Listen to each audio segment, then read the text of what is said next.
अस्सलाम वालेकुम दोस्तों। आउं आहियां हुसैन लगारी ऐं SSDP सां मुंहिंजो तालुक़ु आहे। मां कमु कयां थो SSDP सां गॾु एज़ प्रोजेक्ट मैनेजर हिन प्रोजेक्ट में। हीउ जेको सब्जेक्ट आहे सोशल स्टडीज़, उन में बि एज़ टीचर मां हिन प्रोजेक्ट में गॾु हूंदुसि तव्हां दोस्तनि सां। सो जेको अॼोको पंहिंजो क्लास आहे उहो सोशल स्टडीज़ जे हवाले सां आहे। हीअ इंट्रोडक्टरी क्लास आहे त सोशल स्टडीज़ छा आहे ऐं हिन में छा छा पाण पढ़ंदा आहियूं, छा छा पढ़ंदासीं, ऐं हीअ जेके क्लासिस थींदियूं उनमें सोशल स्टडीज़ में कहिड़ियूं शयूं पाण खे गॾिजी करे पढ़णियूं आहिनि।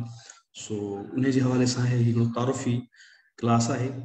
ऐं हिन में बुनियादी जेके सोशल स्टडीज़ में पाण शयूं पढ़ूं था या ईअं खणी चइजे त समाजी अभ्यास में पाण जेके बुनियादी तौर ते शयूं पढ़ूं था उन्हनि जे हवाले सां हीअ पंहिंजी कचहरी थींदी या ईअं खणी चइजे त हीअ पंहिंजो सेशन आहे। सो हाणे शुरूआत कयूं था। समाजी अभ्यास में पाण छा पढ़ंदा आहियूं, what we study in social studies. हूं जेको सोशल स्टडी पाण वटि पढ़ायो वेंदो आहे क्लास 3 टू मतलब 8 ताईं जो कोर्स आहे, हिन में पढ़ायो वेंदो आहे। उनमें काफ़ी सारा मौज़ू हूंदा आहिनि ऐं हूं इहो अंदाज़ो लॻाइण हिकिड़े शागिर्द जे लाइ मुश्किल हूंदो आहे त कहिड़े सब्जेक्ट सां या कहिड़े जेको आहे ओवरऑल मौज़ू सां, मज़मून सां मुंहिंजो तालुक़ु आहे ऐं कहिड़ियुनि कहिड़ियुनि मामलातनि खे हीअ डिस्कस करे पियो मतिलबु इन किताब में। पर हाणे हिते इहो डिफाइन कंदासीं त ओवरऑल पाण हिन में पढ़ंदा छा आहियूं, कहिड़ियूं कहिड़ियूं शयूं आहिनि जेके डिस्कस थींदियूं आहिनि क्लास 3 टू 8 ताईं। सो पहिरीं जेका शइ आहे उहो नाले मां ई पधरी आहे, समाज या सोसाइटी। सभिनि खां बुनियादी शइ जेका हिन सब्जेक्ट में सोशल स्टडीज़ में पढ़ाई वेंदी आहे उहा आहे सोसाइटी या समाज। समाज जी जोड़जक कीअं हूंदी आहे, समाज कहिड़े नमूने सां कमु कंदो आहे, समाज जो ढांचो छा आहे, उनजा इदारा छा आहिनि, उनमें जेके मौजूदु फ़र्द आहिनि उन्हनि जो हिक ॿिए सां कहिड़ो तालुक़ु आहे, इहे समूरियूं शयूं सोशल स्टडीज़ में पढ़ाई वेंदियूं आहिनि या पढ़बियूं आहिनि।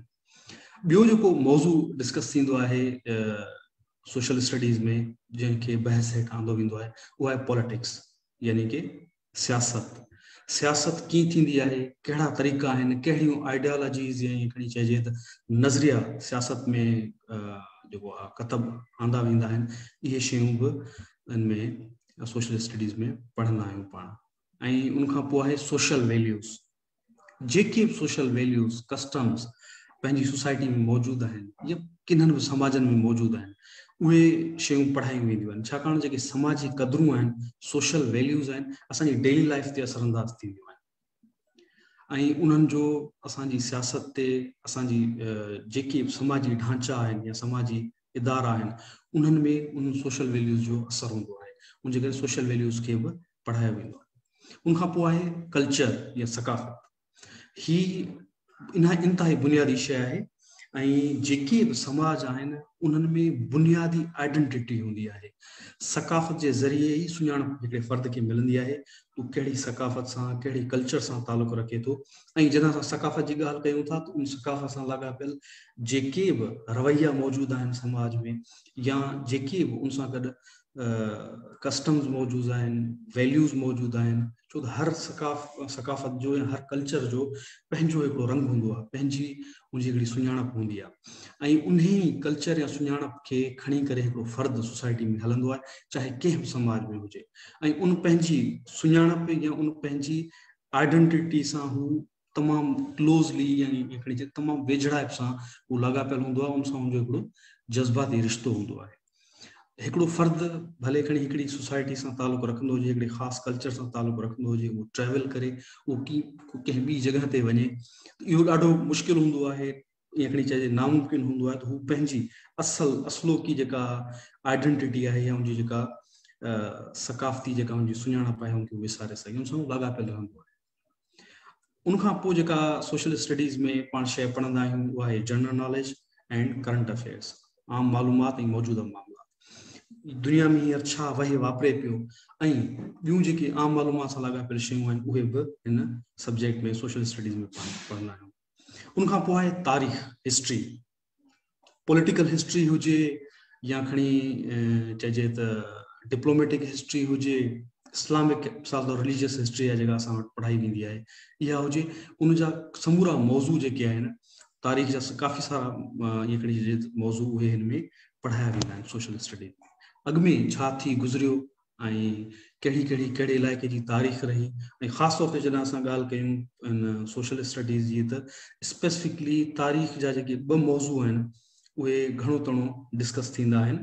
हिन में 3 खां वठी करे 8 ताईं जेका आहे सोशल स्टडी जा जेके सब्जेक्ट आहिनि, समाज जा ॿिया सब्जेक्ट आहिनि, उनमें पढ़ाया वेंदा आहिनि। हिकु इस्लामिक हिस्ट्री पढ़ाई वेंदी आहे, ऐं ॿियो पाकिस्तान सां लाॻापियल जेका तारीख़ आहे जंहिंखे पाण पाकिस्तान स्टडीज़ करे पढ़ंदा आहियूं उहा पढ़ाई वेंदी आहे। त पाकिस्तान जी पॉलिटिकल हिस्ट्री छा आहे, ही कीअं ठहियो, ऐं पाकिस्तान जी जेका तहरीक हले उहा कहिड़े तरीक़े सां हली, उनमें केरु माण्हू हुआ जिन जो रोल हुयो, ऐं कहिड़ियूं पॉलिटिकल पार्टीज़ उन दौर में इन्वॉल्व हुयूं पाकिस्तान जे ठहण वक़्तु या उनखां अॻु में। त हिस्ट्री में इहे शयूं पढ़ाई वेंदियूं आहिनि सोशल स्टडीज़ जे अंदरि। उनखां पोइ जेका शइ पढ़ाई वेंदी आहे सोशल स्टडीज़ में, human impact on earth and it's ecosystems, यानी कि इंसान जो हिन माहौल ते ऐं हिन माहौल सां लाॻापियल जेके इकोसिस्टम्स आहिनि उन्हनि ते कहिड़ो असरु आहे इंसान जो, इहे शयूं डिस्कस थींदियूं आहिनि। ऐं उनखां पोइ एनवायरमेंट आहे, इहो माहौलियात इंसान ई लाॻापियल आहे। ज़ाहिर इकोसिस्टम्स जेके आहिनि ओवरऑल एनवायरमेंट जो हिस्सो आहिनि, जो ग्लोबल एनवायरमेंट आहे, जेको अर्थ जो धरती जो जेको एनवायरमेंट आहे, इकोसिस्टम्स उनजो हिस्सो आहिनि। त मजमूई तौर ते माहौलियात खे बि बहस हेठि आंदो वेंदो आहे, ऐं उनमें उनसां लाॻापियल जेके मौज़ू आहिनि उहे पढ़ाया वेंदा आहिनि। मिसाल तौरु ग्लोबल वार्मिंग आहे या सी लेवल राइज़ आहे, अहिड़ियूं शयूं आहिनि जेके पढ़ाई वेंदियूं आहिनि माहौलियात में। उनखां पोइ आहे जोग्राफी, ही अहम हिस्सो आहे।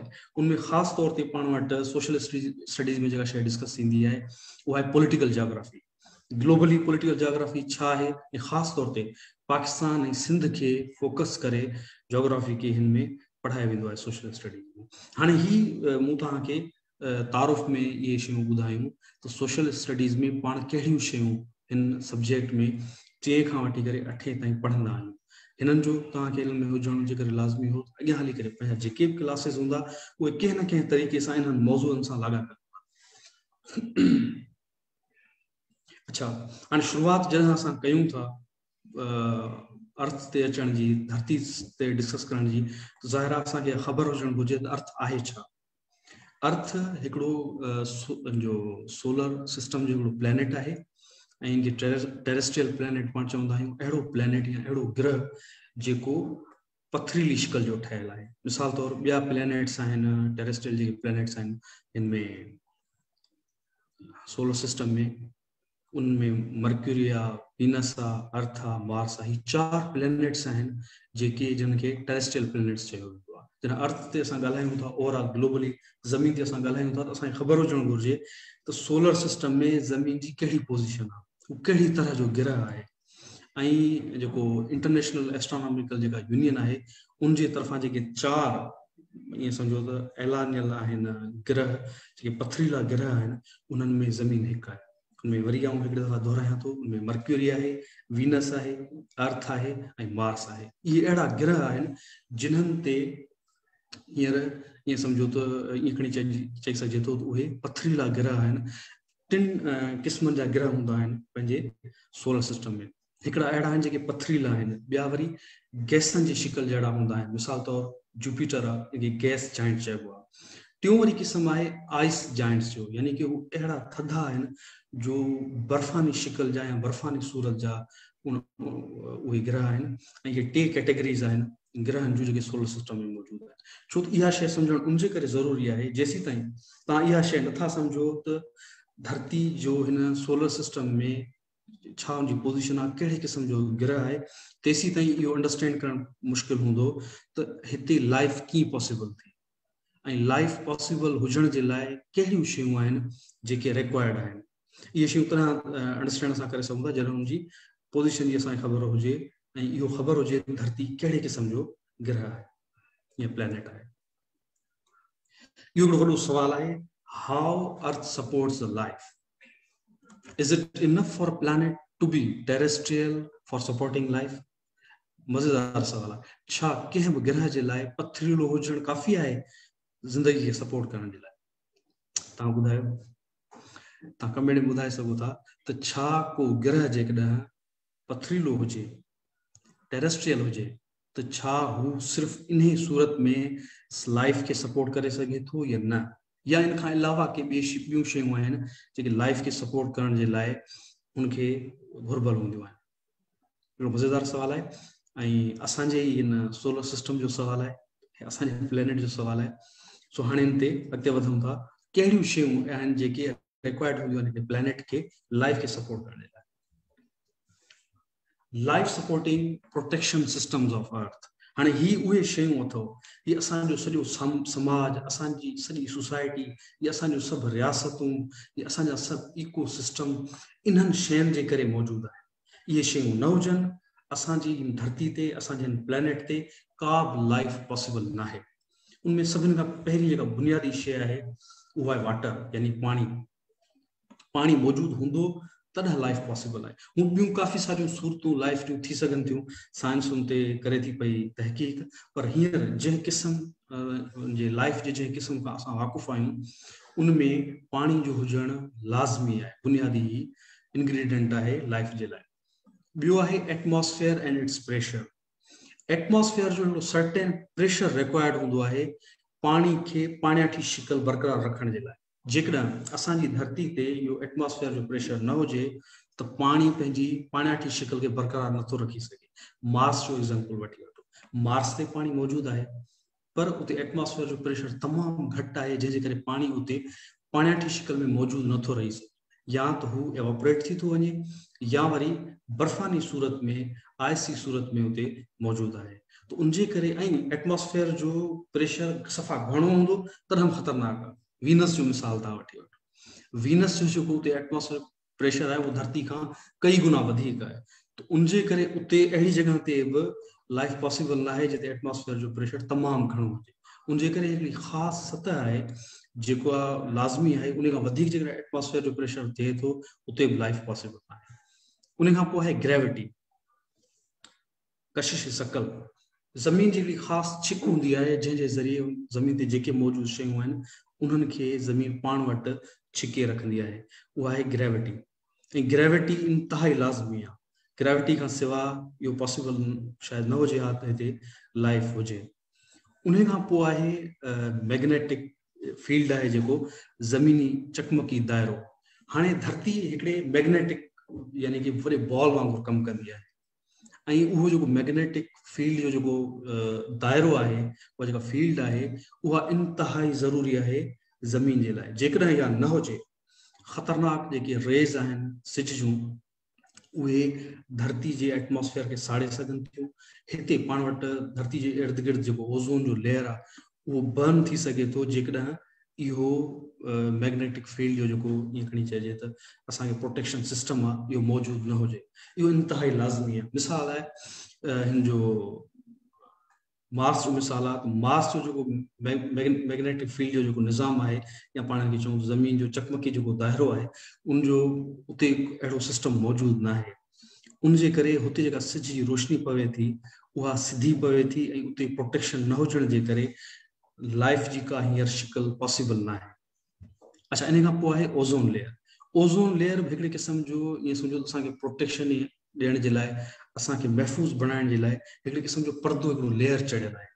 इहो लेयर एॾो त फ़ाइदेमंद आहे जो सिज जूं जेके ताबकारी जेके हुनजा शुआ आहिनि जेके इंसान जे लाइ या लाइफ जा जेके ॿिया क़िस्म आहिनि उन्हनि जे लाइ ईअं सम्झो प्रोटेक्शन जो सिस्टम ॾिए थो। इहो मौजूदु आहे ओज़ोन जो लेयर।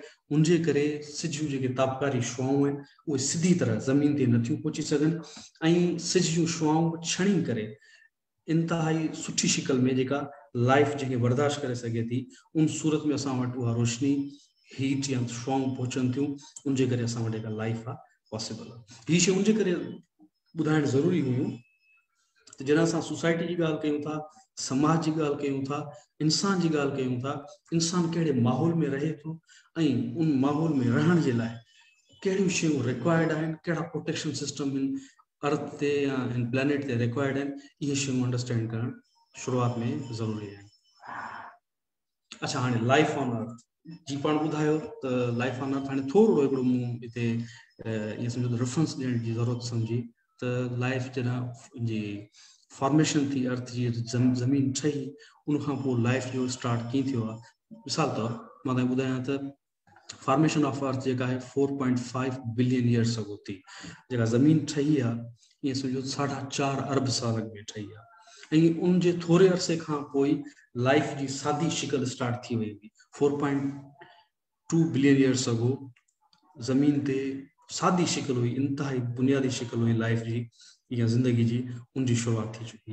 अच्छा, वरी जॾहिं असां इंसान ते अचूं था त जेको होमोसेपियंस जी जेका शुरुआत आहे उहा 1,30,000 साल पहिरीं थी आहे। मौजूदा जेको इंसान तव्हां ॾिसो था, जेके असां मौजूद आहियूं, ॿिनि पेरनि ते हलूं था, करंगो आहे असांखे, सिधी तरीक़े सां असां हलूं था, इन मौजूदा इंसान जी होमोसेपियंस जी जेका शुरुआत थी आहे उहा 1,30,000 साल में थी आहे। हूअं त इंसान तारीख़ में तमामु वॾा ईअं सम्झो त सफ़र तय कया आहिनि, जेका नेचुरल हुनजी एवोल्यूशन आहे उनमें अॻु में इंसान जा जेके ईअं सम्झो त ईअं खणी चऊं त अबा ॾाॾा हुया, या जेके पुराणा जेके हुआ क़िस्म हुया इंसान जा, उन्हनि जो जेको सफ़र आहे उहो त कई लख साल पहिरीं खां शुरू थियो। पर मौजूदा जेको होमोसेपियंस जो जेको दौरु आहे उहो 1,30,000 साल अॻु में शुरू थियो आहे, ऐं उन खां पोइ इंसान नेचुरली जेको आहे इर्तिका करणु शुरू कई आहे, ऐं मौजूदा शिकल में हींअर मौजूदु आहे। सन असांजी धरती जे लाइ बुनियादी सोर्स ऑफ एनर्जी आहे। जेको बि असां वटि लाइफ जो फॉर्म अवेलेबल आहे इहो सन जी एनर्जी जे करे आहे, या सिज जी एनर्जी जे करे आहे। उनजी जेका एनर्जी आहे, उनजी जेका रोशनी आहे, उहा जेका असां वटि पहुचे थी उन जे करे आहे। जेके बि लाइफ जा फॉर्म्स, उहे चाहे ॿेला हुजनि, जानवर हुजनि, या धरती ते मौजूदु ॿिया पखी हुजनि, जीत हुजनि, उहे समूरा सन जी रोशनी ते या उनजी एनर्जी ते डिपेंड कनि था। ऐं लाइफ डिपेंड करे थी मुख़्तलिफ़ साइकिल्स ते। हाणे हिकिड़ो एग्ज़ाम्पल आउं हिते ॾियण थो चाहियां, मिसाल तौरु वाटर साइकिल आहे। वाटर साइकिल असांजे धरती ते ख़ुश्की ते जेके मौजूदु लाइफ जा जेके टाइप्स आहिनि, जेके क़िस्म आहिनि, उन्हनि खे सपोर्ट करे थो। उनमें ॿेला हुजनि, उनमें जानवर हुजनि, पखी हुजनि, इन वाटर साइकिल जा बेनिफिशरीज़ आहिनि, उन मां फ़ाइदो वठनि था। हाणे वाटर साइकिल मिसाल तौरु साइंस में पाण पढ़ी आया आहियूं, साइंस जी टीचर तव्हांखे पढ़ायो हूंदो, जेको समुंड आहे उन मां पाणी एवापोरेट थिए थो, उनजा क्लाउड्स ठहनि था, ऐं क्लाउड्स अॻियां वञी करे पहाड़ी इलाइक़नि ते ऐं ॿियनि ख़ुश्की जे इलाइक़नि ते उहे बरसात जी सूरत में वसनि था, ऐं उहो पाणी मुख़्तलिफ़ नदियुनि नालनि जे ज़रिए घुमी करे दरियाउनि मां ऐं डंढनि मां थींदो समुंड ताईं पहुचे थो। इन सॼी लाइफ जेको वाटर साइकिल मां जेको लाइफ जा जेके बि हिते ख़ुश्की ते मौजूदु क़िस्म आहिनि, उनमें जानवर थी था वञनि, उनमें जीत आहिनि, रेप्टाइल्स आहिनि, इंसान आहे, इहे सभु इन मां फ़ाइदो वठनि था इन वाटर साइकिल जे ज़रिए। ऐं इनखे पॉसिबल बणाए थो सिज। सिज जी गर्मी जे करे ई एवापोरेशन थिए थी, पाणी जा बुखार ठहनि था, ककर ठहनि था, ऐं उहे ककर वञी करे वसनि था। हाणे हिते थोरो मां तव्हांखे ॿुधाए वञा, ही उनजे करे बि ज़रूरी आहे पाण अॻियां हली करे जॾहिं असां समाज जे अभ्यास में पढ़ूं था, सहराउनि जे बारे में पढ़ूं था, जबलनि जे बारे में पढ़ूं था, ॿेलनि जे बारे में पढ़ूं था, मुख़्तलिफ़ जेके ईअं सम्झो शिकलियूं आहिनि असां वटि, नेचुरल जेके फीचर्स आहिनि इन धरती जा, उन जे बारे में जॾहिं असां पढ़ूं था त असांखे इहा ख़बर हुजणु घुरिजे त जेके नेचुरल हैबिटेट्स आहिनि मुख़्तलिफ़ जानदारनि जा, जानदारनि जो कुदरती रिहाइश गाहूं आहिनि, उहे कहिड़ियूं कहिड़ियूं आहिनि। मिसाल तौरु हिकु सहरा आहे, माउंटेन्स आहिनि, ॿेला आहे, ग्रासलैंड्स आहिनि, गाह जा जेके वॾा मैदान हूंदा आहिनि, समुंड आहिनि, डंडूं आहिनि, रिवर्स आहिनि, इन्हनि, या मिसाल तौरु वेटलैंड्स आहिनि, पोसल वारा जेके इलाइक़ा आहिनि, इन्हनि समूरनि मुख़्तलिफ़ जॻहनि ते लाइफ मौजूदु आहे।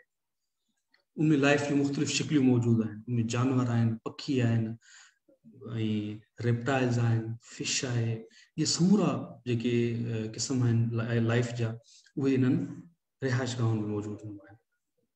हाणे मिसाल हिते मूं थोरो एग्ज़ाम्पल ॾियण जी कोशिशि कई आहे त मुख़्तलिफ़ जेके हैबिटेट्स आहिनि उते कहिड़ा कहिड़ा जानवर मौजूदु हूंदा आहिनि। मिसाल तौरु हिन जो असां खणूं था साउथ अफ्रीकन लाइन जो क़िस्म, हाणे ही हिकिड़ो डेज़र्ट जो एनिमल आहे, इहो डेज़र्ट में मौजूदु हूंदो आहे, उन सां गॾु ग्रासलैंड्स में मौजूदु हूंदो आहे। या मिसाल तौरु असां हिते हिन जो एग्ज़ाम्पल खणूं था वेल जो, वेल समुंड में रहंदड़ हिकिड़ो जानवर आहे, उनखे जानवर उनजे करे चयो वेंदो आहे तो हिकिड़ो मैमल आहे, यानी कि हिकिड़ो बचो ॾींदड़ हिकिड़ो जानवर आहे। या फिश आहे, फिश मिसाल तौर डंडनि में हूंदी आहे, समुंड में हूंदी आहे, नदियुनि में हूंदी आहे। हाणे हीउ हिकिड़ो स्केच आहे ओवरऑल, मुख़्तलिफ़ जेके हैबिटेट्स आहिनि उनमें कहिड़े कहिड़े क़िस्म जा जानवर मिलंदा आहिनि। नेचुरल हैबिटेट जो हिते रेफरेंस ॾियणु उनजे करे बि ज़रूरी आहे जेको इंसान जो एक्टिविटीज़ आहिनि, इंसान जो जेको असरु आहे इन्हनि हैबिटेट्स ते उहो ॾाढो नेगेटिव आहे। उन ते अॻियां हली करे पाण डिस्कस कंदासीं, पर हिते थोरो तव्हांखे रेफरेंस ॾियणु ज़रूरी आहे जीअं असांखे ख़बर पवे त बीइंग ह्यूमन असां इन्हनि सभिनी हैबिटेट्स ते केॾो असरअंदाज़ थींदा आहियूं, असांजो केतिरो इन्हनि ते असरु थींदो आहे। हुजणु त घुरिजे पॉज़िटिव, पर इंसान जी जेका तरक़ी थी आहे या इंसान जेको पंहिंजो सफ़र कयो आहे उनमें जेका सिविलाइज़ेशन इंसान जी करंट आहे उन तमामु घणो नुक़सानु पहुचायो आहे इन्हनि सभिनी हैबिटेट्स खे। उहे चाहे जबलनि में रहंदड़ जानवर हुजनि, ॿिलनि में रहंदड़ जानवर हुजनि, या ईअं सम्झो नदियुनि में, डंडनि में, समुंड में, सहराउनि में, जिथे जिथे को जानवर, को जीत, को वण मौजूदु आहे उन ते इंसान जी ज़िंदगी जो ओवरऑल असरु आहे, कोई उहो नेगेटिव असरु आहे। छो त असां माहौल खे ख़राब कयूं पिया पंहिंजनि एक्टिविटीज़ जे ज़रिए ऐं पंहिंजनि कमनि जे ज़रिए, उनखे असां तरक़ी जो नालो ॾियूं या ॿी का शइ चऊं, पर बहरहाल असां इन्हनि सभिनी हैबिटेट्स खे नुक़सानु पहुचायूं। हाणे लिविंग थिंग्स आहिनि, मिसाल तौर ते थोरो ॿुधाए वठां। Each living thing has its own life cycle, इहो सभिनी खे ख़बर हूंदी। There is difference between life cycles of plants and animals. ॿूटनि जा पंहिंजा लाइफ साइकिल हूंदा आहिनि, जानवरनि जा पंहिंजा हूंदा आहिनि। हाणे ॿ कैटेगरीज़ आहिनि जेके पाण वटि नॉर्मली अंडरस्टैंड करण जे लाइ हूंदो आहे त हिकिड़ा अहिड़ा जानवर आहिनि जेके आना ॾींदा आहिनि, ॿिया वरी बचा ॾींदा आहिनि। मिसाल तौर आना ॾींदड़ जानवरनि में बर्ड्स आहिनि, फिश आहे, एम्फीबियंस आहिनि, रेप्टाइल्स आहिनि, इंसेक्ट्स आहिनि। ऐं जेके मैमल्स आहिनि उनमें लैंड मैमल्स आहिनि ऐं मैरीन मैमल्स आहिनि। हाणे इहे मुख़्तलिफ़ कैटेगरीज़ आहिनि असांजी धरती ते मौजूदु जानवरनि जूं। हाणे चऊं था इंसान ते, छो त समाज खे ठाहींदड़, सोसाइटी खे ठाहींदड़, स्टेट्स खे ठाहींदड़ जेका स्पीशी आहे उहा इंसान आहे। ऐं सोशल स्टडीज़ जो जेको महवर आहे उहो इंसान ऐं इंसान सां लाॻापियल एक्टिविटीज़, उनजी हिस्ट्री उन ते आहे। सो थोरो जेको इंसान आहे उनजे बारे में तव्हांखे ॿुधाए वठूं त human is a social animal, यानी इंसान हिकिड़ो समाजी एनिमल आहे या समाजी जानवर आहे। Human has organised himself herself in societies, cities, states and countries. यानी असां पंहिंजे पाण खे जेको मुनज़िम कयो आहे उहो मुख़्तलिफ़ शिकिलनि में, समाजनि में कयो आहे, शहरनि में, स्टेट्स में या कंट्रीज़ में असां पंहिंजे पाण खे ऑर्गेनाइज़ कयो आहे ऐं असां गॾिजी करे उन्हनि जायुनि ते रहूं था। Human identify himself, herself with certain identity. माण्हू जी हिकिड़ी ख़ासि सुञाणप आहे, उहा कंहिं बि इलाइक़े में मौजूदु रहंदड़ माण्हू जी हुजे, उनजी हिकिड़ी मख़सूस सुञाणप हूंदी आहे, उहा अॻियां हली करे पाण उन ते ॻाल्हायूं था। There are various types of human identities like political, social, cultural, ethnic, religious, ideological and economic. माण्हू जूं कई सारियूं सुञाणपूं हूंदियूं आहिनि।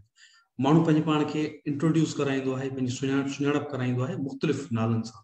मिसाल तौर पॉलिटिकल जेकॾहिं असां ॻाल्हायूं सुञाणप ते, आउं पाकिस्तानी आहियां, तूं इंडियन आहीं, ही अमेरिकन आहे, ही ब्रिटिश आहे, ही ऑस्ट्रेलियन आहे, इहा पॉलिटिकल ईअं सम्झो थी वई आइडेंटिटी। जेकॾहिं हिन मिसाल तौर पाकिस्तान जे अंदरि ई कंहिं पॉलिटिकल पार्टी सां को लाॻापियल आहे, को पंहिंजी सुञाणप कराए थो, मिसाल तौर हीउ चवंदो मुंहिंजो तालुक़ु पीपल्स पार्टी सां आहे, हिकिड़ो चवंदो मुंहिंजो तालुक़ु PTI सां आहे, को वरी इहो चवंदो त मुंहिंजो तालुक़ु नून लीग सां आहे, या को चवंदो मुंहिंजो तालुक़ु फंक्शनल लीग सां आहे।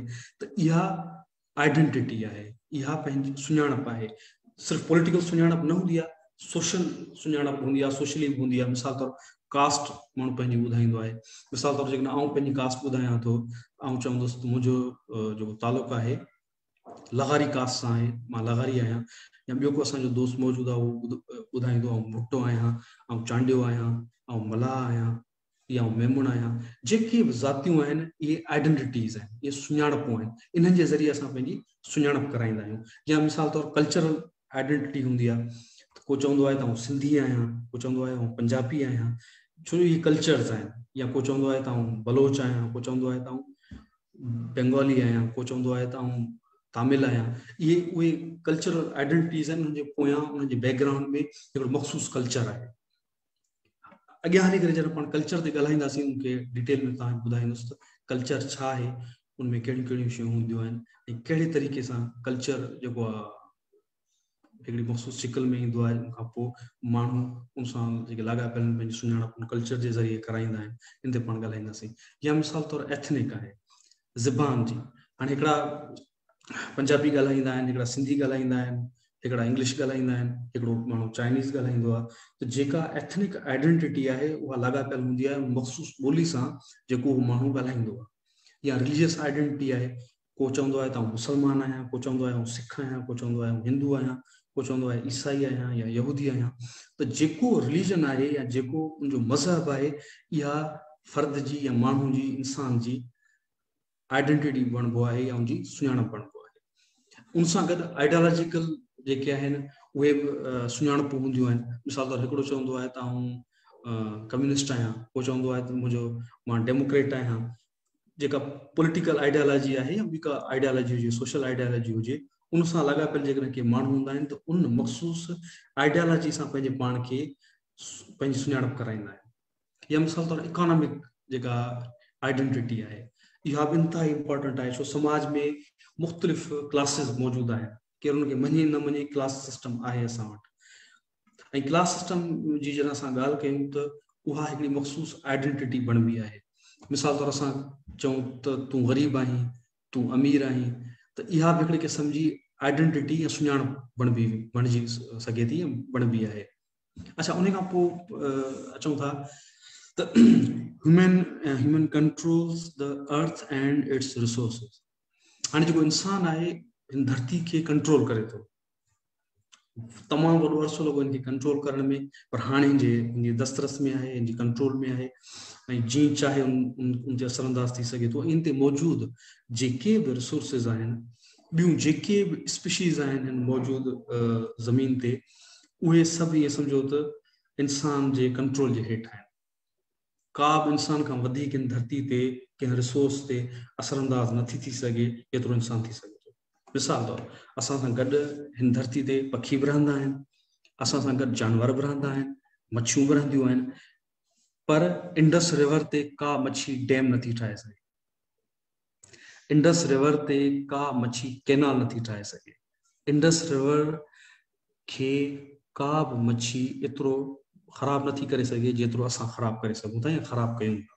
या मिसाल तौरु असां गंगा जो मिसाल वठूं, गंगा नदी ते को बि पखी डैम नथो ठाहे सघे, उन ते को कैनाल नथो ठाहे सघे। या चनाब दरिया आहे या ॿिया जेके दरिया आहिनि ते असां वटि मौजूदु आहिनि, उन्हनि खे असां मोड़े सघूं था, उन्हनि ते कैनाल ठाहे सघूं था, उन्हनि खे ख़राब करे सघूं था या सुठो करे सघूं था इंसान जी हैसियत में। को पखी, को जानवर, को मच्छी उन सां लाॻापियल रही सघे थो, उन ते डिपेंड रही सघे थो, पर उन ते एतिरो असरअंदाज़ नथो थी सघे, इंसान थी सघे थो। ऐं जेके बि रिसोर्सिस आहिनि, ॿेला आहिनि, असां वढी छॾिया इंसान, वॾा वॾा ॿेला मौजूदु हुया। मिसाल तौरु असां सिंध जो मिसाल वठूं, असां वटि हींअर तव्हांखे को ॿेलो नज़र न ईंदो। कंहिं दौर में ॿुधूं था तमामु वॾा कुदरती ॿेला मौजूदु हुया ऐं उहे असां इंसाननि कटे छॾिया या उन्हनि खे नुक़सानु पहुचायो, छो त उहे असांखे इहो अख़्तियार बि आहे, असांजे इहा शइ कंट्रोल में आहे, उनजे करे असां असरअंदाज़ थियासीं, असांजो इम्पैक्ट थियो। Human has a long history of natural and social evolution. इंसान जी हिकिड़ी ॾिघी तारीख़ आहे उनजी कुदरती ऐं समाजी, ईअं सम्झो त जेका इर्तिका थी आहे उनजी ओसर जी। इंसान सदियुनि खां वठी करे इर्तिका जे मरहलनि मां गुज़रंदो थो रहे ऐं गुज़रंदो आयो आहे, ऐं उन इर्तिका जो ई नतीजो आहे त अॼु इंसान जी जेका मौजूदा सूरत हाल आहे या मौजूदा जेका उनजी सिविलाइज़ेशन आहे जेका असांखे नज़र अचे थी, इहा उन इर्तिका जो ई नतीजो आहे। उहा जेका इर्तिका इंसान कई, उहा कहिड़ी माना में उनखे असां ॾिसूं, पॉज़िटिव हुजे या नेगेटिव हुजे, पर इंसान उन तरक़ी करे ऐं हैसियत जेको पहुतो आहे, उन एवोल्यूशन जो या उन इर्तिका जो नतीजो आहे। ऑल रिलीजन्स, थ्योरीज़, आर्ट्स, हाणे इहे जेके शयूं आहिनि इहे इंसान सां लाॻापियल आहिनि। कंहिं पखी जो को मज़हब न हूंदो आहे, को पखी इहो न चवंदो, तव्हां कंहिं कां खे न ॿुधो हूंदो, कंहिं झिरकी खे न ॿुधो हूंदो त झिरकी चवे त मुस्लमान आहियां, या तव्हां कंहिं बि ॾांद खे न चयो हूंदो, तव्हां को ॾांद न ॾिठो हूंदो जेको रांदि चवे त ऐं ईसाई आहियां, या तव्हां कंहिं अहिड़े जानवर खे, कंहिं भोले खे या कंहिं मच्छी खे इहो चवंदे न ॾिठो हूंदो त ऐं कम्युनिस्ट आहियां। इहे जेके बि थ्योरीज़ आहिनि, इहे जेके रिलीजन्स आहिनि, जेके आर्ट्स आहिनि, इहे इंसान सां लाॻापियल आहिनि, इंसान सां वास्तो रखनि था ऐं उनजो असर बि आहे इंसान ते, उन्हनि रिलीजन्स जो, उन थ्योरीज़ जो, उन्हनि आर्ट्स जो, पॉजिटिव बि आहे, नेगेटिव बि आहे। अॻियां हली करे उनखे पाण डिटेल में इहे इंट्रस्टिंग जेके टॉपिक्स आहिनि, इनते अॻियां हली करे पाण तफ़सीलन ॻाल्हाईंदासीं। Human has a major impact on natural environment and balance of ecosystem। इन जो अॻु में पाण जी ॻाल्हाए आयासीं, जेके धरती ते मौजूद इकोसिस्टम्स आहिनि या ईअं खणी चइजे त जेके मौजूद धरती ते जेको नेचुरल एनवायरमेंट आहे, उन जेके बि शिकलियूं आहिनि, उन्हनि ते इंसान जो तमामु वॾो असर आहे। को बि अहिड़ो समुंड नाहे, को बि अहिड़ो जबल नाहे, को बि अहिड़ो झंग नाहे जंहिंखे डायरेक्टली या इनडायरेक्टली इंसान मुतासिर न कयो, उनखे मुतासिर कंदो थो रहे। असां जिथे रहूं था, जहिड़ी जॻह ते रहूं था, असांजे इर्द गिर्द असां असरअंदाज थियूं था असांजे माहौल ते, कुदरती माहौल ते। उहे दरिया हुजनि, उहे नदियूं हुजनि, समुंड हुजे, बनियूं हुजनि, जेको मौजूदु या वण हुजनि, पखी हुजनि, जेको नेचुरल एनवायरमेंट मौजूदु आहे, उनमें मौजूदु जेके ॿियूं स्पीशीज़ आहिनि, ॿिया जेके जीत जणा आहिनि, पखी आहिनि, उन सभिनी ते असां असरअंदाज थियूं। हिस्ट्री, तारीख़, ही सोशल स्टडीज़ जो ये समझो तो इंतहाई अहम कंपोनेंट आहे। ऐं हिस्ट्री छो पढ़ूं था, इन बारे में पाण ॻाल्हायूं था। ऐं तारीख़ छाजे करे ज़रूरी आहे, मिसाल तौर ते ॿुधायां थो, we study history to know about our past. असां माज़ी में छा हुआसीं, माज़ी में छा छा कयो, माज़ी में छा वयो वापरियो, इहो तारीख़ में पढ़ूं था। ऐं तारीख़ जा काफ़ी सारा मौज़ू आहिनि जेके असांजी सोशल स्टडीज़ में शामिल हूंदा आहिनि, जेके असां पढ़ंदा आहियूं। पर्पज़ कहिड़ो आहे सोशल इनके तारीख़ खे पढ़ण जो? For comparative analysis between past and present, तक़ाबली जाइज़ो वठण जे लाइ। यानी इहो असां अंदाज़ो लॻाए सघूं त अॻु में शयूं कीअं हुयूं। मिसाल तौर असां जेकॾहिं हैदराबाद जी तारीख़ पढ़ूं, 200 साल अॻु में हैदराबाद कीअं नज़र ईंदो हो ऐं हींअर कीअं नज़र ईंदो आहे, इहो कंपैरेटिव एनालिसिस सां तॾहिं करे सघूं था जॾहिं असांखे 200 साल अॻु जी तारीख़ जी ख़बर हुजे। असांखे ख़बर हुजे 200 साल अॻु में हैदराबाद छा हो। या मिसाल तौर असांखे जेकॾहिं अंदाज़ो लॻाइणो आहे त मीरनि जे दौर में कराची कीअं हुई या अंग्रेज़नि जे दौर में कराची कीअं हुई, इहो असां तॾहिं ई अंदाज़ो लॻाए सघूं था जॾहिं असांखे ख़बर हुजे त मीरनि या अंग्रेज़नि जे दौर में कराची जी शिकल कहिड़ी हुई, कहिड़ा माण्हू रहंदा हुआ, कहिड़ी हुनजी इकोनॉमी हुई, कहिड़ो हुनजो कल्चर हो। ऐं इहो सॼो असांखे, इहा सॼी कहाणी हिस्ट्री जे ज़रिए ख़बर पवंदी। ऐं हिस्ट्री असांखे ॿुधाए थी त अॻु में छा थियो, कहिड़ा वाक़ियात थिया, ऐं उन्हनि वाक़ियात जी रोशनी में, उन्हनि इवेंट्स जी रोशनी में असां मौजूदा जेकी सूरत हाल आहे उन जो अंदाज़ो लॻाए सघूं था, उन जो तक़ाबली जाइज़ो वठी सघूं था या कंपैरेटिव एनालिसिस करे सघूं था। To learn from the historical mistakes, इहो हिकिड़ो वॾो पर्पज़। हालांकि असां वटि जेकी तारीख़ में थियल ग़लतियूं आहिनि उन मां कोन थो सिखियो वञे। जेकॾहिं पॉलिटिकली ॻाल्हि कयूं त तमामु इहो हिकिड़ो नेगेटिव आहे, असांजो पासो आहे त असां वटि जेके बि तारीख़ में ग़लतियूं थियूं आहिनि पाकिस्तान जी तारीख़ में, उन खां अॻु में, उन मां असां कोन था सिखूं, शयूं वरी दोहिराइजनि थियूं। पर जॾहिं तारीख़ में असां ॾिसूं था त जिन्हनि उहे ग़लतियूं दोहिरायूं आहिनि उन्हनि जा इंतिहाई मनफ़ी नतीजा निकिता आहिनि। सो तारीख़ जॾहिं पढ़िजे थो, हिकिड़ो उनजो ऑब्जेक्टिव इहो हूंदो आहे त अॻु में जेके असां ग़लतियूं थी चुकियूं आहिनि मजमूई तौर ते या इनफ़रादी तौर ते, उन्हनि खे असां न दोहिरायूं, उन्हनि खां अॻियां वधी करे अञा वधीक बहितर तरीक़े सां बिहेव कयूं, डिसीशन्स वठूं। ॿियो हिकिड़ो इन जो पर्पज़ आहे to plan things as per experiences of past. History जो इहो हिकिड़ो ऑब्जेक्टिव आहे पढ़ण जो, त असांखे जेकॾहिं ख़बर आहे अॻु में ही नेगेटिव शयूं थी चुकियूं आहिनि, ही मनफ़ी शयूं थी चुकियूं आहिनि, या ही ग़लति अमल या कम थी चुका आहिनि, त हाणे जेका असां प्लैनिंग कयूं उहा उन्हनि एक्सपीरियंसिस खे ॾिसी करे प्लैनिंग हुजे त जीअं उहे ग़लतियूं न दोहिराइजनि, अहिड़ा अमल वरी न थियनि। अच्छा, इन खां पोइ आहे टू चेंज अवर सेल्स इन अ बेटर वे। ऐं तब्दील असां पंहिंजे पाण खे बहितर तॾहिं करे सघूं था, ऐं अॼु सुठे नमूने सां बिहेव तॾहिं करे सघां थो जॾहिं मूंखे ख़बर हुजे त 5 ॾींहं अॻु में मूं जेको बिहेव कयो उहो ख़राबु हुयो।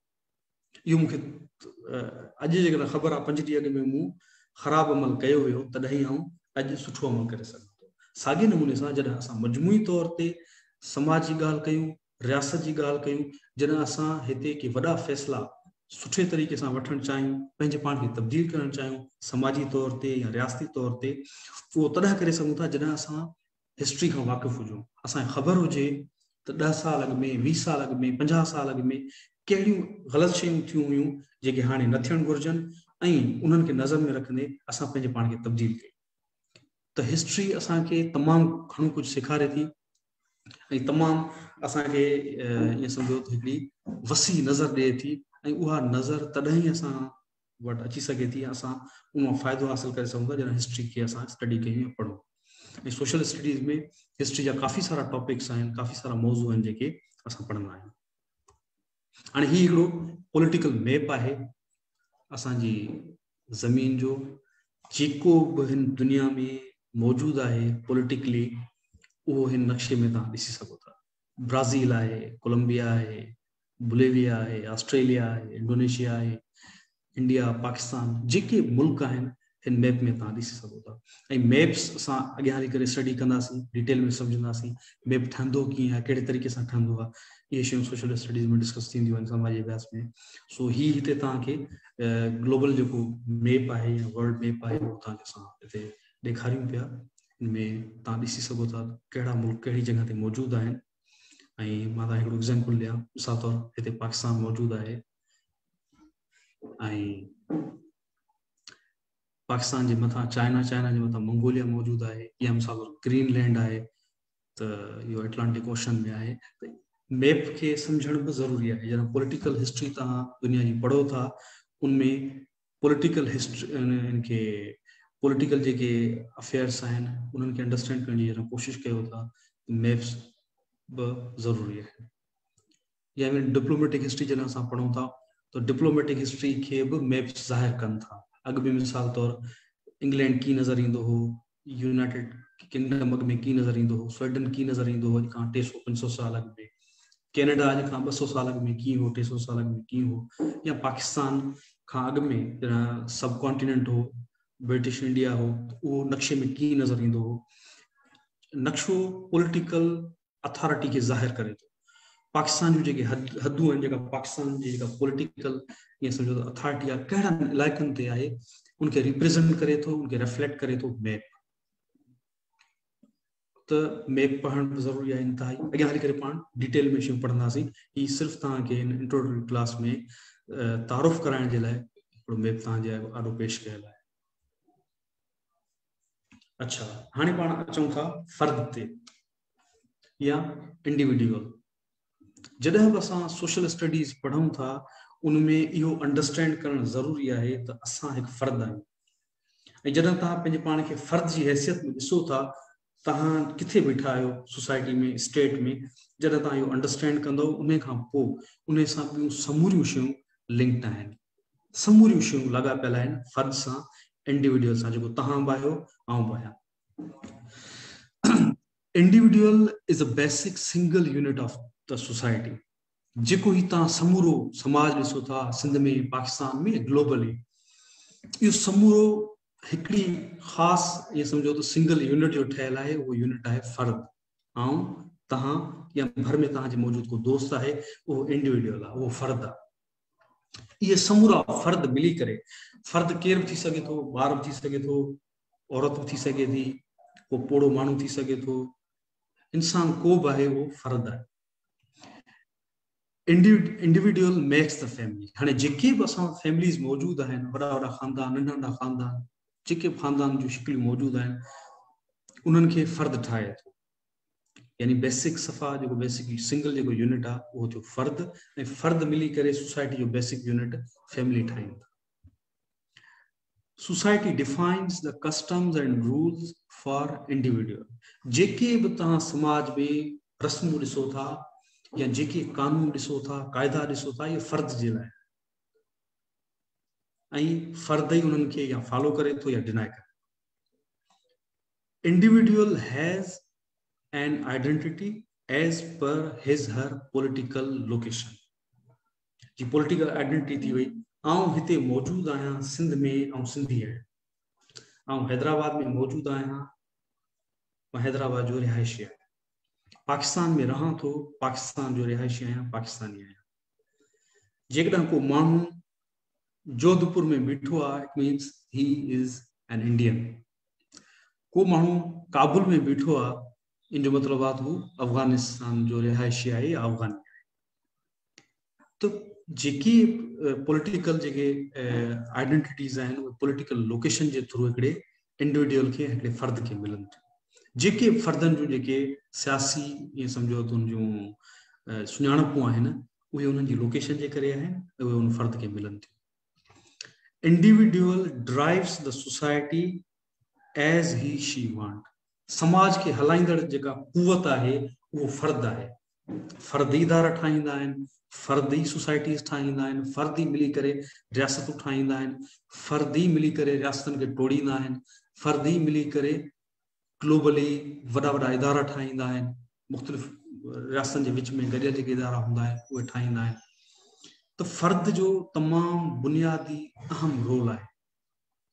ऐं फ़र्द जी स्टैंडिंग खे जॾहिं उनजी कहिड़ी हैसियत आहे, उनखे जॾहिं तव्हां सम्झो था, उनखां पोइ उन सां लाॻापियल जेके बि शयूं आहिनि, तव्हां जेके अंडरस्टैंड करणु तव्हांजे लाइ आसान आहे।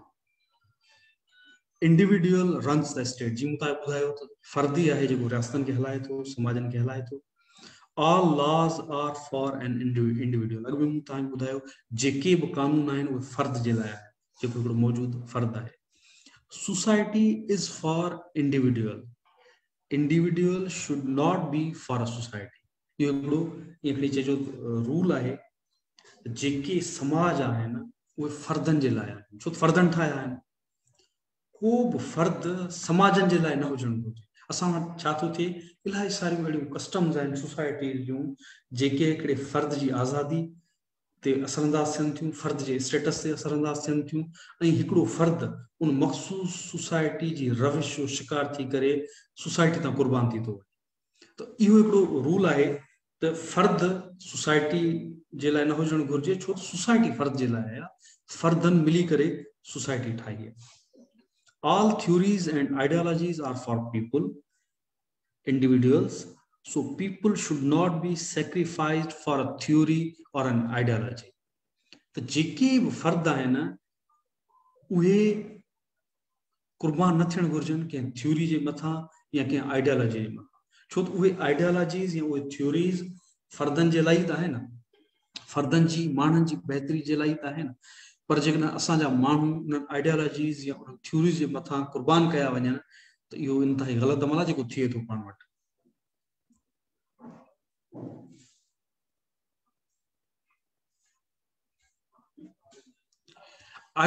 आइडेंटिटी या सुञाणप, इहा इंतिहाई अहम शइ आहे जेका असां में सोशल स्टडीज़ में पढ़ंदा आहियूं। ऐं जेके बि तव्हां तज़ाद ॾिसो था सोसाइटी में, उनजो बुनियादी कारण सुञाणप आहे। जहिड़ी तव्हांजी सुञाणप आहे उहा तव्हांजे विच में तालुक जोड़ण या तालुक तोड़ण जो बुनियाद थी सघे थी। तव्हां जिथे मौजूदु आहियो, जिथे बि रहो था, जंहिंसां ॻाल्हायो था, जंहिंसां इंटरेक्ट कयो था, उनमें तव्हांजी जेका सुञाणप आहे उहा तव्हांखे ॻंढे थी ऐं तव्हांखे अलॻि बि कंदी आहे, तव्हांखे मिलाईंदी बि आहे, तव्हांखे डिवाइड बि कंदी आहे। मिसाल तौरु जेंडर आहे, जिन्स आहे, जिन्स जोड़ींदी आहे। जॾहिं जेंडर ख़ासि तौर ते सेक्सुअल असां कॉन्टेक्स्ट में ॾिसूं, ॿ जेंडर जॾहिं मिलनि था, हिकिड़ी फैमिली ठाहिनि था, पर इन्हे जेंडर जी आइडेंटिटी जे करे ॿिनि फ़र्दनि जे विच में फ़र्क़ु पैदा थिए थो। या मिसाल तौरु रेस आहे, नसुल आहे। रेस जे करे या नसुल जे करे वेझड़ाई बि पैदा थिए थी, पर फ़र्क़ु बि आहे, फ़र्क़ु पैदा थियंदा, तज़ाद पैदा थींदा। ईअं कलर आहे, लैंग्वेज आहे, रिलीजन आहे, कल्चर आहे, एरिया और लोकेशन आहे, इकोनॉमिक स्टेटस आहे, आइडियोलॉजी आहे, इंट्रस्ट आहे। हाणे इहे समूरा इहे समूरियूं जेके शयूं आहिनि, जेके सुञाणपूं आहिनि, उहे माण्हुनि खे पाण में जोड़ींदियूं बि आहिनि ऐं माण्हुनि खे टोड़ींदियूं बि आहिनि। इन्हनि सुञाणपनि जे ज़रिए ई माण्हू हिक ॿिए सां या त ॻंढियल आहिनि या कन्फ्रंटेशन में आहिनि। मिसाल तौरु हिकिड़ो नंढिड़ो मिसाल आऊं तव्हांखे ॾियां। मिसाल तौरु जेकॾहिं असां रिलीजियस ऐं जेका पॉलिटिकल जेका आइडियोलॉजी आहे या पॉलिटिकल जेका आइडेंटिटी आहे, उन जी कन्फ्रंटेशन जो जेकॾहिं असां ॻाल्हि कयूं या जेको मुहारो अटकायल आहे ॿिनि क़ौमनि जे विच में। मिसाल तौरु इज़राइल ऐं फ़लस्तीन ॿ अहिड़ा नाला आहिनि जिन्हनि जे विच में कंफ्रंटेशन मौजूदु। उनजो बैकग्राउंड पॉलिटिकल बि आहे, रिलीजियस बि आहे, टेरिटोरियल बि आहे। त इहे उन्हनि जूं मख़सूस आइडेंटिटीज़ आहिनि जिन्हनि जे ज़रिए हू पंहिंजे पाण खे पंहिंजी सुञाणप कराइनि था। ऐं ॿियो इंट्रस्ट जी मूं तव्हांखे ॿुधायो, उनजो इंट्रस्ट हिक ॿिए सां कंफ्रंटेशन में आहे, उनजे करे उहे पॉलिटिकली हिक ॿिए सां ठहनि कोन था ऐं उनजा पॉलिटिकल जेके इंट्रस्ट आहिनि अलॻि आहिनि ऐं हू अलॻि अलॻि डिमांड्स कनि था। तव्हांजी जहिड़ी आइडेंटिटी आहे, तव्हांजी जहिड़ी सुञाणप आहे, तीअं तव्हां बिहेव कंदा आहियो, तीअं तव्हां पंहिंजे पाण खे रिप्रेज़ेंट कंदा आहियो। जेकॾहिं मिसाल तौरु आउं सिंधी आहियां त पंहिंजे पाण खे ॿुधाईंदुसि त आउं सिंधी आहियां, इहा मुंहिंजी आइडेंटिटी आहे। या जेकॾहिं को दोस्त आहे उहो चवे थो आउं मुस्लमान आहियां, इट मीन्स इहा उनजी सुञाणप आहे, इहा उनजी आइडेंटिटी आहे। ऐं हिकिड़ी सुञाणप सां लाॻापियल उन फर्द जी हिकिड़ी ईअं सम्झो त हूंदी आहे इमोशनल अटैचमेंट हूंदी आहे। जेकॾहिं को पंहिंजे पाण खे चवे थो मुस्लमान आहे या को पंहिंजे पाण खे चवे थो त हू हिंदू आहे, हू सिंधी आहे, त जेका हुनजी सुञाणप आहे उन सां उनजो जेको लाॻापो आहे उहो इमोशनल हूंदो आहे ऐं तमामु नाज़ुक हूंदो आहे। ऐं इन आइडेंटिटी जे बुनियाद ते ॿिनि माण्हुनि जे विच में वेझड़ाइप पैदा थींदी आहे ऐं दूरी पैदा थींदी आहे। मिसाल तौरु अमेरिका में जेकॾहिं असांजो को सिंधी मौजूदु आहे, कैनेडा में को सिंधी मौजूदु आहे, ॿिए कंहिं सिंधी सां मिलंदो त उनखे ज़ाहिर आहे ख़ुशी थींदी। या रशिया में असांजो को सिंधी मौजूदु आहे, ॿिए हिकिड़े रशियन सिंधी सां या हितां वींदड़ सिंधी सां मिले थो, उनखे ख़ुशी थींदी आहे हिकिड़े सिंधी दोस्त सां कचहरी थी। या असांजे ऑस्ट्रेलिया में मौजूदु को हिकिड़ो मुस्लमान आहे, ॿिए कंहिं मुस्लमान सां हुते मिले थो त फितरी तौर ते हुनखे हिकिड़ी पंहिंजाइप महसूसु थींदी, यार ही जेको माण्हू आहे मुस्लमान आहे। या मिसाल तौरु साउथ अमेरिका में तव्हांखे को श्रीलंकन मिले थो त उन सां तव्हांखे वेझड़ाइप महसूसु थींदी, अच्छा साउथ एशिया जो आहियूं तूं, ज़बरदस्त। उन सां छो साउथ अमेरिका तमामु घणो परे आहे। साउथ अमेरिका जे कंहिं मुल्क में, अर्जेंटीना में ऐं हिकिड़ी जो बुलेविया में या ब्राज़ील में, उते तव्हांजो को बि अहिड़ो माण्हू मिले थो जेको तव्हांखे कंहिं तरीक़े सां वेझो आहे, त उहा जेका वेझड़ाइप आहे, उहा जेका आइडेंटिटी आहे, उहा वेझड़ाइप खे क्रिएट कंदी। उते इवन तव्हांखे नेपाली मिली थो वञे, उन पंहिंजी आइडेंटिटी जे करे तव्हांखे वेझो महसूसु थी थो। त जेका सुञाणप आहे उहा ॿिनि फर्दनि जे विच में लाॻापो पैदा कंदी आहे, उन्हनि खे वेझो बणाईंदी आहे ऐं उन सां गॾु उन्हनि जे विच में फ़र्क़ु पैदा कंदी आहे जेकॾहिं उहा कंफ्रंटेशन में अची वञे थो। Social studies teach, social studies असांखे छा थी सेखारे? हाणे हिन स्लाइड जो जेको मक़सदु आहे, हिते पाण कंक्लूड कंदासीं, उहो इहो आहे त जॾहिं तव्हां सोशल स्टडीज़ पढ़ो था त तव्हांखे कहिड़े तरीक़े सां पढ़णु घुरिजे, हीअ तव्हांखे छा थी सेखारे? जेका बुनियादी शइ सोशल स्टडीज़ सेखारे थी उहा आहे क्रिटिकल थिंकिंग स्किल्स। जेकॾहिं तव्हां क्रिटिकल न आहियो, तव्हां सवाल नथा कयो, सवाल नथा उथारियो, इन जो इहो मतिलबु आहे त सोशल स्टडीज़ पढ़ण जो तव्हांजे लाइ को बि फ़ाइदो न आहे। सवाल करणु, सवाल उथारणु, क्रिटिकली शयुनि खे एनालाइज़ करण सां ई तव्हां न सिर्फ़ु सोशल स्टडीज़ सुठे नमूने सां पढ़ी सघो था, पर उन सां लाॻापियल जेके बि मौज़ू आहिनि उन्हनि खे सुठे तरीक़े सां सम्झी सघो था। उनजे करे क्रिटिकल थिंकिंग सोशल स्टडीज़ जो बेस आहे, बुनियादु आहे।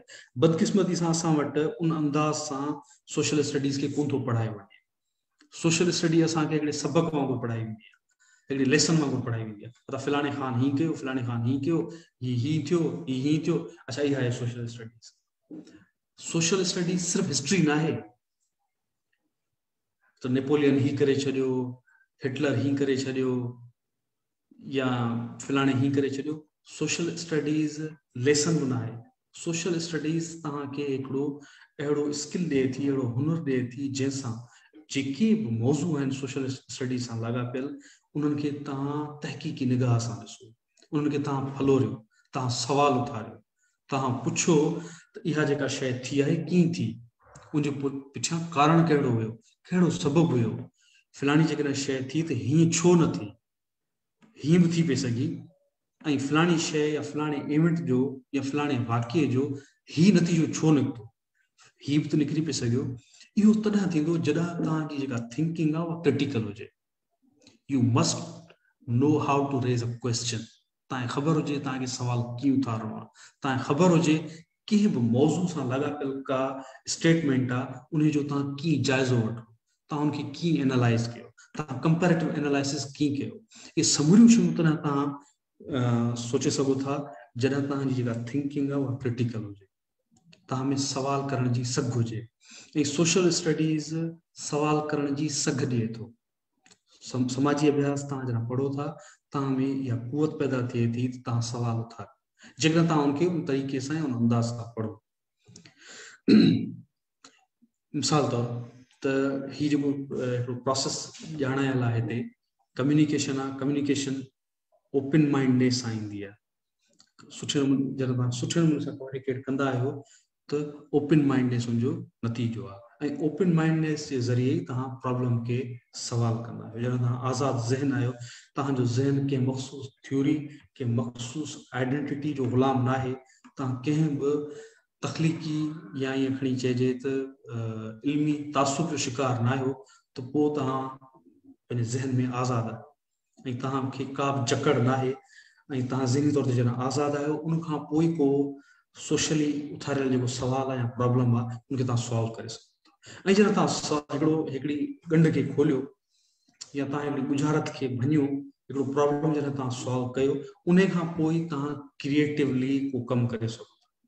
क्रिएटिविटी तव्हांजे अंदरि तॾहिं ई पैदा थी सघे थी जॾहिं तव्हांजो ज़हन आज़ादु हुजे, तव्हांजो ज़हन प्रॉब्लम सॉल्विंग हुजे, उन खां पोइ तव्हां क्रिएटिव थी सघो था ऐं तव्हांजे अंदरि क्रिएटिविटी पैदा थी सघे थी। ऐं जॾहिं तव्हां क्रिएटिव आहियो, तव्हां शयूं क्रिएट करे सघो था, उन खां पोइ तव्हां सुहिणे अंदाज़ सां कंहिं बि शइ खे एनालाइज़ करे सघो था। ऐं जॾहिं तव्हांखे इहो ख़बर आहे, तव्हां इहो ॼाणे वरितो, तव्हां तजियो करे सघो था, इट मीन्स तव्हां वटि जेको बि मौज़ू आयो, तव्हां जेको बि मौज़ू पढ़ियो उनखे तव्हां सही तरीक़े सां सम्झी सघो था। ऐं इहो समूरो जेको ही साइकिल हिते हिकिड़ो एग्ज़ाम्पल तौरु साइकिल ॾिनो, ॿियूं काफ़ी सारा अहिड़ा प्रोसेस आहिनि जेके क्रिटिकल थिंकिंग जे प्रोसेस खे सम्झाइनि था। हिते हिकिड़ो एग्ज़ाम्पल तौरु ही ॾिनल आहे, पर जेको ऑब्जेक्टिव आहे, जेको मक़सदु आहे सोशल स्टडीज़ जो, उहो इहो ई आहे त तव्हां क्रिएटिव थी वञो, तव्हां एनालाइज़ करे सघो शयुनि खे। ऐं इहे शयूं तव्हां तॾहिं करे सघो था जॾहिं तव्हां क्रिटिकली पंहिंजे पाण खे इम्प्रूव कयो, तव्हांजे अंदरि सवाल करण जी सघ अचे, तव्हां क्रिटिकल थिंकर हुजो ऐं तव्हां जेका बि शइ अचे थी उनखे ईअं अखियूं बंदि करे क़बूल न कयो। छो त सोशल साइंसिस में जेकॾहिं तव्हां शयूं अखियूं बंदि करे क़बूल करणु शुरू कयूं, तीअं सम्झो तव्हां कंहिं मख़सूस बिलीफ सिस्टम सां लाॻापियल आहियो। हालांकि बिलीफ सिस्टम सां को न को लाॻापियल ई हूंदो आहे, हर कोई लाॻापियल हूंदो आहे, पर जेको अंधविश्वासी पाण चवंदा आहियूं या अंधो अक़ीदो जेको चवंदा आहियूं, सोशल साइंस में न हुजणु घुरिजे। न त तव्हां जेका बि हिस्ट्री पढ़ी तव्हां उनखे उहो जो उहो क़बूल कंदो। थी सघे थो ग़लति लिखियल हुजे या को मौज़ू लिखियल आहे, का स्टेटमेंट लिखियल आहे, जेकॾहिं तव्हांजी थिंकिंग क्रिटिकल न हूंदी त तव्हां 4 लाइनूं कंहिं बुक में पढ़ी करे तव्हां चवंदो ज़बरदस्त, इहो ई सच आहे, पर तव्हां सवाल ई न उथारियो त थी सघे थो उहो जेको लिखियल हुजे उहो सच न हुजे, पर तव्हां इहो चवंदा हुआ तो यार मूं किताब मां पढ़ियो आहे। त हिते तव्हांखे ॿुधाईंदो हलां त कतई ज़रूरी न आहे जेके शयूं तव्हां किताबनि में पढ़ो था उहे सभु जो सभु सही हुजनि, या ख़ासि तौर ते जेके शयूं तव्हां पंहिंजे निसाबी किताबनि में पढ़ो था, कतई ज़रूरी न आहे त सभु जूं सभु शयूं सही हुजनि। उन्हनि खे लिखण जे पोयां को पॉलिटिकल ऑब्जेक्टिव बि थी सघे थो, या को बि किताब तव्हां खणो तारीख़ ते, समाज ते, सियासी जेका तारीख़ आहे उन ते, आर्कियोलॉजी ते, को बि किताब खणो, का शइ लिखियल को आर्टिकल खणो, कतई ज़रूरी न आहे उहो पूरे जो पूरो सच हुजे। ऐं उहो पूरे जो पूरो सच आहे या न, उनजो तव्हां अंदाज़ो तॾहिं लॻाए सघो था, उन सच जे पेचरे ते तव्हां तॾहिं वञी सघो था जॾहिं उनखे क्रिटिकली तव्हां सॉल्व करण जी कोशिशि कयो, क्रिटिकली तव्हां उनखे एनालाइज़ करण जी कोशिशि कयो। ऐं इहो तॾहिं थींदो जॾहिं तव्हांजी जेका थिंकिंग आहे उहा क्रिटिकल हुजे। ऐं सोशल स्टडीज़ जो जेको मक़सदु आहे, जेको ऑब्जेक्टिव आहे, उहो इहो ई आहे त तव्हां में क्रिटिकल थिंकिंग अचे, तव्हां शयुनि खे हिकिड़ी तहक़ीक़ी निगाह सां ॾिसी सघो।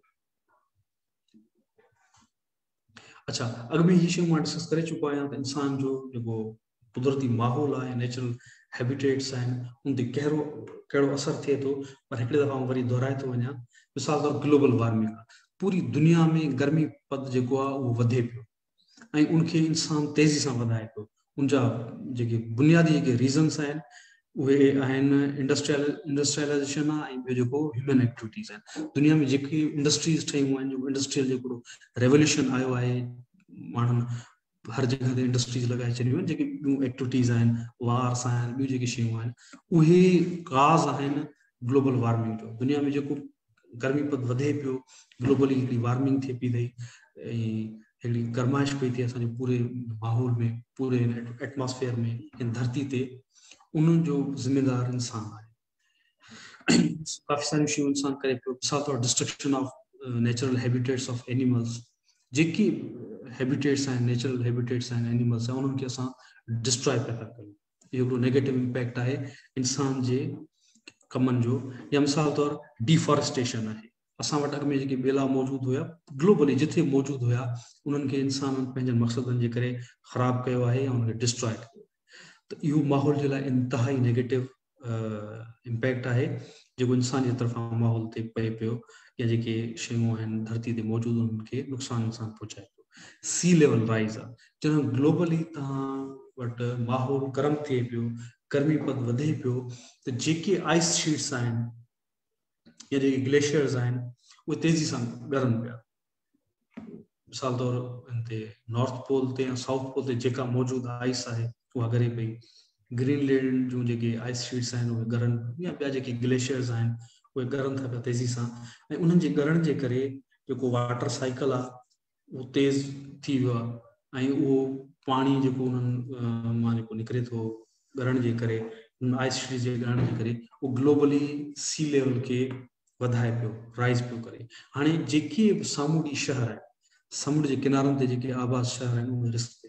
ऐं मिसाल तौरु तव्हांखे ॾियां त इंडस रिवर डेल्टा, असांजो जेको इंडस रिवर डेल्टा आहे उहो इन सी लेवल राइज़ जे करे ख़तरनाक हद ताईं ख़तरे जो शिकार आहे। लखे एकड़ इंडस रिवर डेल्टा जी जेका ज़मीन आहे उहा समुंड गिड़काए चुको आहे, ऐं उहा गिड़काईंदो थो वञे, हर साल गिड़काईंदो थो वञे। हिकिड़े मुहतात अंदाज़े मुताबिक़ 3 डिस्ट्रिक्ट्स आहिनि असांजे इंडस रिवर डेल्टा जा, ठट्टो आहे, बदीन आहे, ऐं ॿियो सुजावल आहे। 3 उहे डिस्ट्रिक्ट्स आहिनि जिन्हनि जो 15 खां 16,000 स्क्वायर किलोमीटर जो एरिया, उनमें कई देहूं हुयूं, सवे ॻोठ हुआ, बाज़ारूं हुयूं, शहर हुआ, उहे समुंड गिड़काए चुको आहे। हज़ारनि जी तादाद में माण्हू डिस्प्लेस थी चुका आहे। रीज़न छा आहे?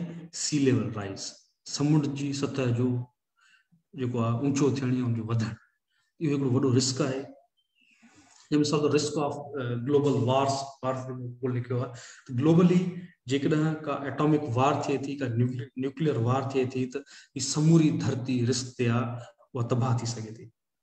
ऐं thanks to industry, thanks to जेको आहे आवर डेवलपमेंट, त इहा शइ थी आहे। उहे इंसान बम ठाहे वरिता आहिनि, उहे न्यूक्लियर डिवाइसिस ठाहे वरितियूं आहिनि, न्यूक्स ठाहे वरिता आहिनि, ऐं उहे न्यूक्स कंहिं टाइम ते हिक ॿिए ते ई फायर करे सघनि था।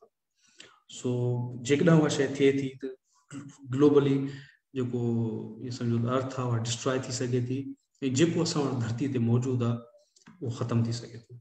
सो इहो हिकिड़ो इंट्रोडक्शन हुयो सोशल स्टडीज़ जो। अॻियां हली करे डिटेल में शयूं पढ़ंदासीं। हिन में पहिरें हिन सेशन में मुंहिंजो मक़सदु इहो हो त तव्हांखे जेके ख़ासि मौज़ू आहिनि जिन्हनि ते पाण खे ॻाल्हाइणु घुरिजे उन्हनि ते ॻाल्हायूं, ऐं जेको सुभाणे पंहिंजो लेक्चर हूंदो या सुभाणे जेको सेशन हूंदो, अञा वधीक असां स्पेसिफिक थींदासीं, मख़सूस टॉपिक्स खे खणी अॻियां वधंदासीं, ऐं उन्हनि मौज़ूअनि ते पाण अॻियां हली करे ॻाल्हाईंदासीं। त जेको पंहिंजो फोकस हूंदो क्लास 3 to 8 ताईं जी जेका बि समाजी अभ्यास आहे, बल्कि आउं कोशिशि कंदुसि 9-10 जी जेका समाजी अभ्यास आहे उन में जेके शयूं असांखे पढ़णु घुरिजनि, या जनरल नॉलेज आहे, करंट अफेयर्स आहे, जेके शयूं असांजे पढ़ण जे लाइ जेके लाज़मी आहिनि, ज़रूरी आहिनि, उहे असां पढ़ूं। ऐं असांजी कोशिशि जेके मौज़ू 10 क्लास खां वठी करे 8 ताईं आहिनि उन्हनि खे सुठे अंदाज़ ऐं सुठे तरीक़े सां पढ़ूं। त सोशल स्टडीज़ जो, करंट अफेयर्स जो या जनरल नॉलेज जो जेको पोर्शन हूंदो आहे पेपर में, उहो जॾहिं अचे तव्हांखे ख़बर हुजे तव्हांखे उहे सॉल्व कीअं करिणो आहे, उहे MCQs कहिड़े तरीक़े सां सॉल्व करणा आहिनि।